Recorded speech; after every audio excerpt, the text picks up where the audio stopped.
할렐루야. 오늘 우리가 창세기 강의 46번째입니다.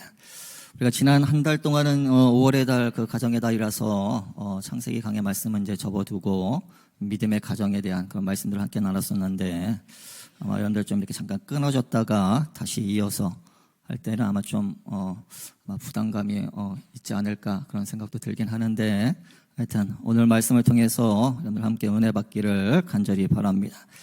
자, 우리가 이 지나온 여정 가운데 지금 이 요셉의 이야기를 우리가 지금 이제 쭉 함께 다루고 있는데, 자, 이 37장에서 요셉 이야기가 이 꿈과 함께 시작이 되었고, 또 지난번 그 창세기 42장에서 이 양식을 구하러 애굽에 온 형들과 또 이 애굽 총리가 된 이 요셉이 이 재회하는 그런 극적인 장면을 우리가 살펴봤었는데, 자, 이제 이 45장, 자, 그러니까 우리가 이 중간에 43장, 44장을 건너뛰어서 이 요셉 이야기에 이 클라이막스에 해당된다고 하는 이 45장에 들어왔습니다. 자, 우리가 이 건너뛴 이 두 장, 이 43장, 44장에 사실 이 많은 일들이 있었습니다. 간간히 요약을 해드리면, 자, 동생 베냐민을 데려오라는 요셉의 그 요구와 또 이 영문을 알지 못하는 이 가나안 땅에 있는 아버지 야곱 사이에 이 팽팽한 그런 기싸움이 일어나게 되죠.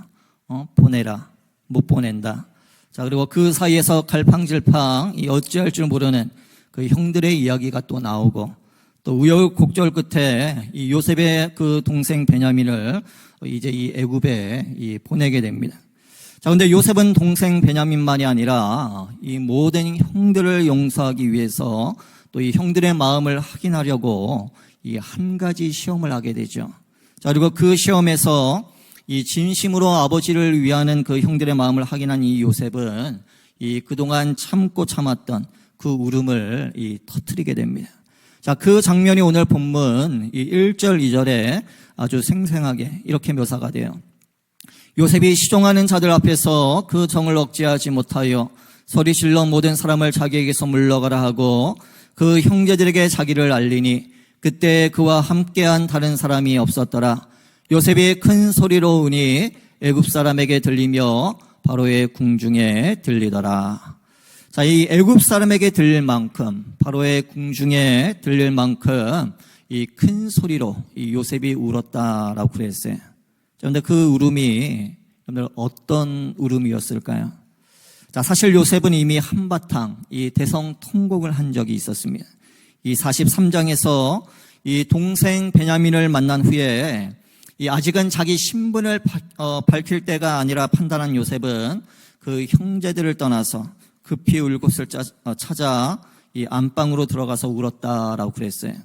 자, 그때는 이 동생에 대한 그 사랑하는 그 마음 때문에, 이 보고 싶었던 그 마음 때문에 울었다면, 자, 이번에는 그 베냐민을 데려갈 수 없다는 이 청천벽력과 같은 명령에 이 제발 연로하신 자기들의 아버지를 봐서라도 이 베냐민을 풀어달라.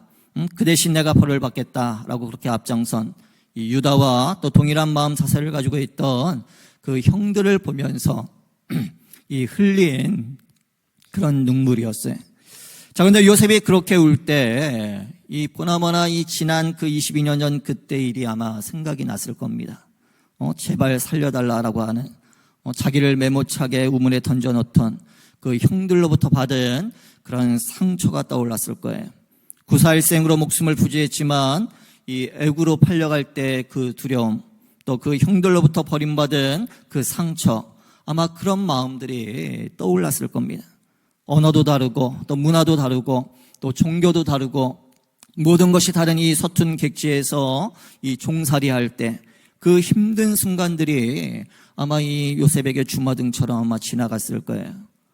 또 이 성추행범이라고 하는 그 누명을 뒤집었을 때 기가 막히고 억울한 그런 기억들, 또 그러면서 자기 같은 사람은 쥐도 새도 없이 이 한순간에 사라질 수도 있다라고 하는 어떤 그런 두려움, 아마 그때가 생각났을 겁니다. 자, 그러면서 그 모든 고통을 갖다 준 그 형들이 아마 참 원망스러웠을 거예요.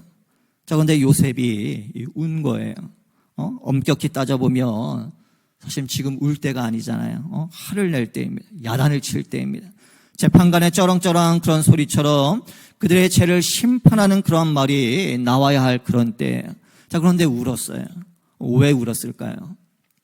자, 말씀을 묵상하는 가운데 자, 저에게는 그런 요셉의 울음이 이런 의미로 이해됐고 또 저에게 다가왔어요. 자, 그러니까 이 요셉의 울음은 이 복수할 수 없는 이 억울함의 그런 울음이었어요. 눈물이었어요. 자, 여기서 지금 울 사람은 이 요셉이 아니라 바로 이 형들입니다. 살려달라고 애원하며 울어도 시원찮은 그런 사람들은 바로 이 요셉이 아니라 바로 이 형들이에요. 자, 근데 요셉이 울었어요. 복수해야 하는 그런 상황이지만 복수할 수 없는 그런 상황, 그것 때문에 그러니까 억울한 거예요. 즉 용서해야 해서 울었다라고 하는 것입니다. 화해해야 해서 이 울었던 그런 울음이었어요. 자, 우리 사랑하는 성도 여러분, 자, 우리 그리스도인들은 바로 용서해야 하는 그런 사람들입니다. 화해해야 하는 그런 사람들이에요. 자, 왜냐하면 우리가 따라가는 예수 그리스도는 바로 용서하신 주님이시기 때문입니다. 자, 여러분, 그리스도를 따라가는 사람이 누굽니까? 우리가 예수님처럼 믿고 예수님처럼 용서하고 또 예수님처럼 사랑하고 그리고 예수님처럼 살고 즉 예수님의 삶을 재현하는 사람이 바로 이 크리스천이에요. 자, 그 예수님께서 한 번은 이 가늠하다 잡힌 여인에게 이 돌을 던지는 그 사람들을 향해 너희 중에 죄 없는 자가 먼저 돌로 치라 라고 그렇게 말씀을 하셨습니다. 당신을 십자가에 못 박는 자들을 위해서 아버지 저들을 용서해 주십시오. 자기들이 하는 짓을 모릅니다 라고 그렇게 기도하셨어요. 또 재범한 형제를 7번 용서해 주면 되겠느냐 라고 하던 그 베드로에게 7번만이 아니라 7번 70번까지라도 할지니라 하시면서 자, 우리가 잘 아는 그 비유의 말씀, 이 10,000달란트 빚진 자가 탕감받는 그런 이야기를 해 주셨어요. 자, 즉 그 이야기의 핵심은 이 10,000달란트 빚을 탕감받았으니 이 너희에게 빚진 100데나리온 빚진 자를 탕감해줘라 라는 그 말씀이에요. 자, 이 10,000달란트는 이 오늘날 돈으로 우리가 환산하게 되면 약 30조 원에 가까운 그런 돈이에요. 근데 혹시 만져본 분 계세요? 여러분 통장에 있는 분 계십니까? 아마 구경도 못하죠. 셀 수도 없어요. 자, 근데 30조 원이 이 1만 달란트라고 하면 100데나리온은 약 한 500만 원 정도에 불과합니다. 그러니까 10,000달란트 빚을 탕감받았으니 이 100데나리온, 그러니까 30조 원만큼 용서받았으니 이 500만 원만큼 용서해 주는 것은 사실 뭐 당연한 거예요. 자, 그런데 주님이 그 비유의 말씀 끝에 이렇게 결론을 지으셨어요. 내가 너를 불쌍히 여김과 같이 너도 내 동료를 불쌍히 여김이 마땅하지 아니하냐. 너희가 각각 마음으로부터 형제를 용서하지 아니하면 나의 하늘 아버지께서도 너희에게 이와 같이 하시리라. 그러니까 용서하지 않으리라 라는 그 말씀이에요. 그러니까 경고의 메시지입니다. 자, 그리고 그 주님이 심지어는 기도를 가르쳐 주실 때 우리에게 이렇게 가르쳐 주셨어요. 우리가 우리에게 죄 지은 자를 용서해 준 것 같이 우리의 죄를 용서해 주십시오. 자, 그러니까 용서받았기에 저와 여러분들은 마땅히 이 용서해 주어야 하는 것입니다. 자, 그런데 여러분 이 용서는 이 억울한 것이에요. 자, 여러분 요셉이 얼마나 억울했겠어요. 억울한 일을 당해서도 억울했겠지만 자, 그럼에도 용서해 줘야 하는 게 그러니까 한없이 억울한 거예요. 자, 이 용서라는 말을 사전에 보니까 이 분노, 쓰라림, 원한을 버릴 뿐 아니라 이 상처 준 상대방이 잘 되기를 바라는 것. 자, 그게 바로 용서예요. 그러니까 상대방의 잘못을 잊어주거나 뭐 눈 감아주는 그런 정도가 아니라 또 상대방으로부터 잘못했다라는 사과가 전제되거나 또 이 상대방이 하는 그 행동을 보고하는 게 지금 이 하나님의 말씀이 주는 용서의 의미가 아니다라고 하는 것입니다. 그러니까 오직 예수님을 보고 이 용서하라라고 하는 거예요. 자, 어느 분은 이 용서란 이 자기의 마음이라는 주머니에서 이 분노의 미움을 꺼내어 버리는 거다라고 그렇게 말을 하면서 자, 그러니 용서는 상대방의 마음을 가볍게 해주는 게 아니라 내 마음에서 무거운 짐을 덜어내는 행동이다. 즉 남을 위해서가 아니라 나 자신을 위해서 이 용서하는 것이다 라고 그렇게 말을 했어요. 자, 저는 이 말이 이 진리라고 믿습니다. 자, 우리 사랑하는 성도 여러분, 여러분들 용서할 분이 있으면 여러분 용서하시기를 바랍니다. 자, 그것이 우리가 숨쉬는 비결이고 또 우리가 살 길이에요. 내가 살 길만이 아니라 내 자녀와 또 무엇보다도 예수님의 영광이 살아나는 길이에요. 자, 믿는다면, 우리가 예수님의 뒤를 따라간다면, 자, 우리에게는 용서 못할 이유는 예시당초 주어지지 않는다라고 하는 것이, 자, 그 대신 용서해야 할 이유만 잔뜩 있는 거예요. 자, 오늘 설교를 시작하면서 이 창세기 45장이 이 요셉 이야기의 그 클라이막스에 해당한다라고 말씀을 드렸는데, 자, 근데 그 이유는 자, 이 창세기 37장에서 그렇게 시작된 이 꿈 이야기가 이 45장에서 이 완성되었기 때문이에요. 자, 여러분들 기억하시겠지만, 자, 처음 이 꿈 얘기가 나올 때 이 형들은 노발대발했어요. 요셉을 끔찍히 아끼는 이 아버지조차도 요셉의 입담속을 시키며 또 야단을 쳤어요. 자, 그런데 그 꿈이 요셉은 살아오면서 지나가면서 사실은 뭐 개꿈인가라고 그렇게 생각을 했겠죠. 긴 시간이 지나는 동안 사실 뭐 꿈이 이루어지기는커녕 정반대의 그런 상황들만 이 요셉 앞에 찾아왔습니다. 자, 그리고 그렇게 긴 시간이 지난 동안 사라진 줄 알았던, 잊혀진 줄 알았던 그 꿈이 사실은 부인할 수 없는 엄연한 현실이 되어 찾아왔어요. 그런데 그 찾아온 그 꿈의 실체가 장난이 아니었잖아요. 형들과 아버지는 물론이고 뭐 요셉조차도 이런 스케일로 꿈이 실체가 되어서 찾아올 줄은 아마 어느 누구도 상상을 못했을 겁니다.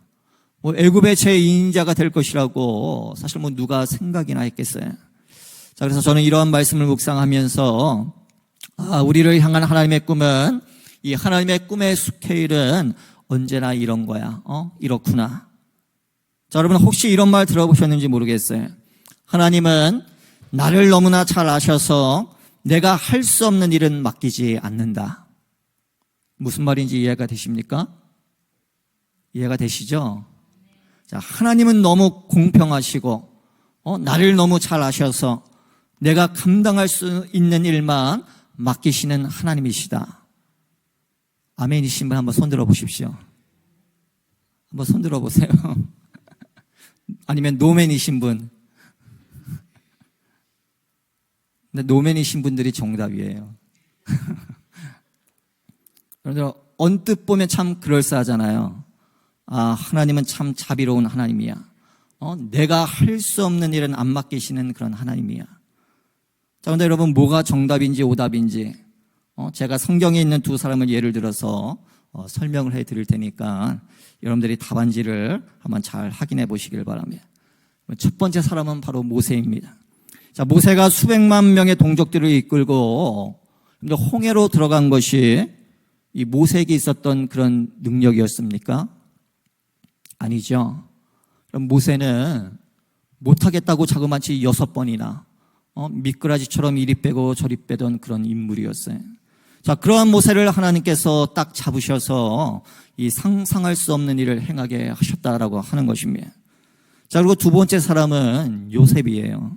자, 요셉이 꿈을 꾸고 꿈 해석을 하고 이 세계 열강 중에 그 열강인 애굽의 실질적인 그런 행정 통치자가 되었던 게 뭐 어떤 그 보디발 가정의 총무로서의 어떤 그 경험, 아니면 감옥에서의 성실한 어떤 뭐 그의 삶의 태도, 또 근무 태도를 통해서 배운 어떤 행정 처리 능력, 뭐 어떤 그런 것 때문이었습니까? 아니잖아요. 자, 이처럼 하나님의 꿈의 스케일은, 하나님이 그 꿈을 이루어 가시는 그 스케일은, 그러니까 우리의 스케일과 다른 줄로 믿으시면 여러분들 아멘 하시기를 바랍니다. 자, 여호와여 주께서 행하신 일이 어찌 그리 크신지요. 주의 생각이 매우 깊으시니이다. 자, 구약의 한 성도는 그렇게 찬양을 했고, 또 다윗은 이렇게 감탄하면서 노래합니다. 여호와 나의 하나님이여, 주께서 행하신 기적이 많고 우리를 향하신 주의 생각도 많아 누구도 주와 견줄 수 없나이다. 내가 널리 알려 말하고자 하나 너무 많아 그 수를 셀 수도 없나이다. 아멘. 그러니까 여러분 한 분 한 분에게 행하신, 여러분들에게 향하신, 여러분들을 위한 하나님의 꿈의 스케일의 그 실체가, 그러니까 너무 크고 너무 많고 너무 깊어서 셀 수도 없고 헤아릴 수도 없고 또 때로는 이해할 수 없는 그런 놀라운 하나님의 스케일인 줄로 여러분들 믿으시기를 바랍니다. 자, 우리가 이 말을 바꾸어 말하면요, 자, 우리 하나님은 우리 각자를 향해 우리가 이해할 수 없는 그런 놀라운 스케일의 그런 마스터 플랜을 가지고 계시다라고 하는 것이에요.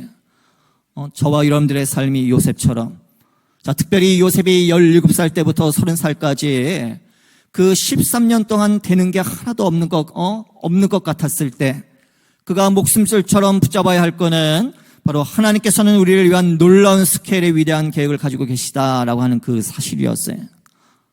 때로는 우리가 요셉처럼 하는 일이 다 꼬일 수가 있어요. 존중받고 칭찬받아야 하는데 오히려 우리가 무시당하고 미움을 받고 또 누명을 뒤집어 쓸 수도 있어요. 자, 정작 그런 날을 어느 누구도 나의 억울한 사정을 알아주지 않을 수가 있어요. 자, 이런 13년 동안의 요셉의 삶을 생각하다가 제가 한번 글자를 한번 만들어 봤어요. IAN. 뭐의 약자일 것 같아요? IAN. I am nobody. 자, 여러분 투명인간이라는 말 아시죠? 내가 엄연히 이 자리에 있는데 아무도 나를 인식조차 못해준다라고 하는 겁니다. 나의 존재가 아무런 그들에게 의미가 없는 거예요. 특별히 우리가 이 요즘 같은 이 세상, 이 세상 우리가 또 다른 말로 캔슬 문화라고 그렇게 얘기하는데, 그럼 들어보셨죠? 마음에 안 들면, 나와 다르면 그냥 캔슬 시켜버려요. 거부해버리고, 리젝해버려요. 자, 그런 문화 속에서 우리가 주님을 믿고 주님을 따라간다라고 하지만 우리가 정말 이 사방이 막히고 온 세상이 깜깜하고 내가 어디에 있는지 어디로 가고 있는지 하나님이 나에게서 너무도 멀리 계시는 것 같고 때로는 하나님이 나에게 관심이나 있으신가 그런 생각이 들 때 그런 의심이 쓰나미처럼 나에게 몰려올 때 자, 그래도 우리가 목숨줄처럼 붙잡아야 될 것 바로 하나님은 나를 위한 위대한 꿈을 가지고 계시고 또 나를 위해 그 꿈을 이루어 가신다라고 하는 것입니다. 우리가 정작 하나님의 시간 또 하나님의 방법은 우리가 알 수가 없지만 자, 마침내 하나님께서는 나를 위한 계획을 반드시 이루시고야 마신다라고 하는 사실을 꼭 기억하시기를 주의 이름으로 간절히 축원합니다. 자, 우리가 이 요셉의 라이프 스토리가 오늘 이 요셉의 라이프 스토리의 이 클라이막스에 해당되는 이 말씀이 바로 우리에게 주시는 그런 생명의 메시지예요. 자, 우리가 시편 37편 말씀에 보니까 다윗은 참 어떻게 보면 이 다윗은 요셉보다 사실은 더 심한 그런 삶의 굴곡을 경험하며 살았는데 자, 그가 이런 고백을 합니다. 여호와께서 사람의 걸음을 정하시고 그의 길을 기뻐하시나니. 자, 그러면 여러분 어때요? 이 탄탄대로가 사실은 이 인생의 어떤 하이웨이가 고속도로가 열려야 하잖아요. 자, 근데 그 다음 말씀에 뭐라고 되어 있습니까? 그는 넘어지나 하나님이 기뻐하시는 길에서 우리는 넘어질 수밖에 없는 어떤 그런 굴곡이 심한 그런 길.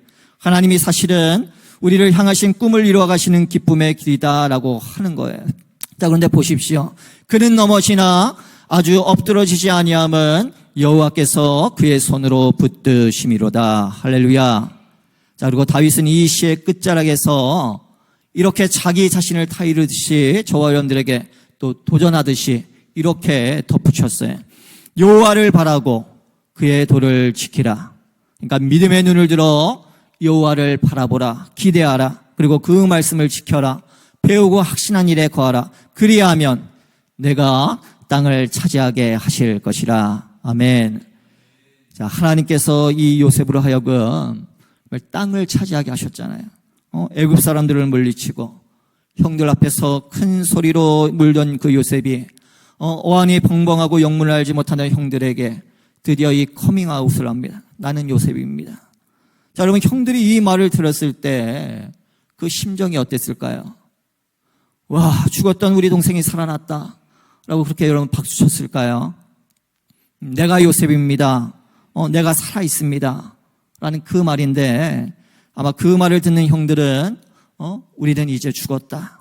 아마 그런 두려움 때문에 대답을 못했다라고 그랬어요. 아버지의 안부를 묻는데 완전히 정신이 나갔다라고 하는 것입니다. 그러니까 과거에 지은 죄 때문인 것이죠. 자, 제가 지난번에도 말씀드렸듯이 이 죄라고 하는 것은 끝끝내 우리를 찾아내요. 우리를 죽음의 길로 몰아갑니다. 자, 근데 여러분 생각해보면 참 대단한 역설 아닙니까? 나는 요셉입니다. 나는 살아있습니다. 라는 말이 이 그들에게는, 형들에게는 우리는 죽었다. 그러니까 죽음의 소리를 들렸다라고 하는 게 사실은 참 대단한 그런 역설이에요. 그런데 이것은 마치 이 예수님의 부활이 우리에게는 이 죽음에서 살아나는 굿뉴스, 그러니까 복음이지만 그러니까 누군가에게는 이 영원한 죽음을 선포하는 그런 심판의 사건이 되는 것과 똑같다라고 하는 것이에요. 그러니까 요셉에게는 그 꿈이 이루어진 것이 이 형들에게는 정말 끔찍한 그런 악몽이 되었다라고 하는 것입니다. 또 부활하신 예수님께서 제자들에게 찾아오셔서 하신 말씀, 너에게 평강이 있을지어다. 이 제자들에게 예수님의 부활은 그러니까 이 드림 컴트루가 되었다라고 하는 것이, 자, 그러나 마귀에게는 이 워스트 나이트메어가 되었다라고 하는 것입니다. 또 저와 여러분들에게 주님이 찾아오심은, 이 주님의 부활하심은, 이 복음은 우리에게는 굿뉴스, 드림 컴트루인 줄로 여러분들 믿으시기를 바랍니다. 자, 그런데도 아직도 이 끔찍한 악몽처럼 이 어둠 가운데 방황하는 그런 영혼들이 있다면 우리가 해야 할 일이 정말 무엇인지 여러분 자명하지 않겠습니까? 자, 근데 요셉이 형들에게 한 말이 바로 그거잖아요. 당신들이 나를 이곳에 팔았다라고 해서 근심하지 마십시오. 한탄하지 마십시오. 하나님이 생명을 구원하시려고 나를 당신들보다 먼저 보내신 겁니다. 자, 여러분, 저는 개인적으로 이 요셉의 고백이 이 온 성경 66권 중에 이 손에 꼽히는 그런 위대한 신앙 고백의 말이다라고 그렇게 생각을 합니다. 자, 여러분, 이 말을 보게 되면 또 그리고 계속해서 이 세 번에 걸쳐서 이 요셉이 했던 그런 말이 바로 이 하나님이 하셨습니다. 한번 보세요. 5절 말씀에 보니까 하나님이 생명을 구원하시려 나를 당신들보다 먼저 보내셨습니다. 또 7절 말씀에 보니까 하나님이 큰 구원으로 당신들의 생명을 보존하고 당신들의 후손을 세상에 주시려고 나를 먼저 보내신 겁니다. 자, 그리고 8절에서는 이렇게 말을 합니다. 나를 이리로 보낸 이는 당신들이 아니요 하나님이십니다. 자, 근데 여러분은 어떻게 이런 고백을 할 수 있을까요? 자, 만약에 저나 여러분들이 이런 고백을 할 수 있는 사람이라면 아마 우리는 울면서도 용서할 수 있을 겁니다. 세상이 아무리 캄캄해도 또 스케일이 다른 하나님의 꿈을 우리는 붙잡을 수 있을 거예요. 자, 바라기는 우리 모두가 그렇게 되어지기를 주의 이름으로 간절히 축원합니다. 자, 오늘 말씀을 맺겠습니다. 우리 사랑하는 성도 여러분. 자, 우리 하나님이 하셨습니다. 성공만이 아니라 실패도, 또 웃음만이 아니라 우리의 눈물도, 또 기쁨만이 아니라 또 그 슬픔도 우리 하나님이 하신 것입니다. 우리 모두를 향한 주님의 계획, 또 주님의 꿈을 이루시기 위해 오늘날까지 하나님께서는 여러분들의 삶 가운데 일하고 계신다라고 하는 것이에요. 자, 그리고 하나님은 우리를 향한 스케일이 다른 그런 위대한 꿈을 이루시기 위해 또한 앞으로도 우리와 늘 함께 해 주실 것입니다. 우리의 삶에 깊이 개입하셔서 우리를 응원도 하시고 또 작전 지시도 하실 것이고 때로는 우리를 야단치시면서 그렇게 앞으로 행하며 나가실 겁니다. 자, 그리고 과거와 미래를 이어주는 오늘, 지금 또 이곳에서 주님은 우리와 항상 함께 하시고 또 우리는 비록 느끼지 못하지만 또 때때로 이해는 안 되지만 여전히 나를 위해 일하시는 그런 우리 주님이신 줄로 여러분들 믿으시기를 바랍니다. 흉년으로 배고파하고 굶어 죽어가는 열방의 백성들을 오늘도 우리를 통해 일하시기를 원하셔서 우리와 함께 일하십니다. 하나님이 하셨어요. 또 하나님이 하실 것입니다. 하나님이 지금도 여러분들을 위해 일하고 계십니다. 그 부르시는 주님 앞에 주님, 제가 여기 있습니다. 자, 그렇게 요셉처럼 귀하게 쓰임받는 정말 우리 모두와 자녀들, 또 우리 교회가 되어지기를 주의 이름으로 간절히 축원합니다. 축원합니다.